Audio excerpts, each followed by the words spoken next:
Cerdas Cermat tingkat SMP se-Provinsi Bali mengangkat tema mengenal otoritas jasa keuangan dan industri jasa keuangan, diikuti oleh pelajar sekolah menengah pertama SMP se-Provinsi Bali.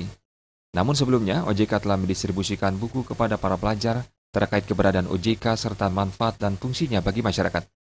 Untuk mengetahui sejauh mana informasi tersebut telah terserap di kalangan pelajar, maka digelarlah Cerdas Cermat ini, yang sebelumnya telah dilaksanakan babak penyisihan di tingkat kabupaten masing-masing.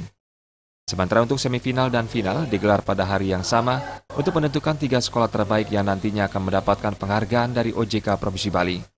Menurut Kepala OJK Provinsi Bali, Zulmi, melalui kegiatan ini diharapkan generasi muda dan kaum terpelajar bisa memahami keberadaan OJK sebagai otoritas jasa keuangan serta industri jasa keuangan yang ada, seperti perbankan dan asuransi.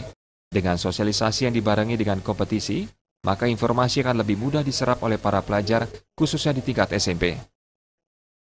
Adalah merupakan tindak lanjut dari program literasi keuangan nasional yang pada tahun ini kebetulan kita menyasar kaum pelajar sejak dari SD, SMP, SMA, mahasiswa dan para akademisi. Nah, beberapa waktu yang lalu kita juga sudah melakukan pendistribusian buku mengenal otoritas jasa keuangan dan industri jasa keuangan. Jadi kita mendistribusikan ke seluruh SMP, seluruh SMA yang ada di Provinsi Bali.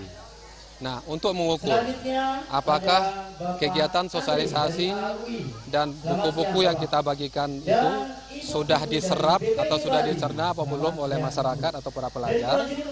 Nah, maka pada kali ini kita mencoba untuk melihat kemampuan dari adik-adik kita dari SMP seluruh Provinsi Bali. Sejauh mana pengetahuan mereka tentang OJK, sebagaimana pengetahuan mereka tentang industri jasa keuangan yang ada di Provinsi Bali.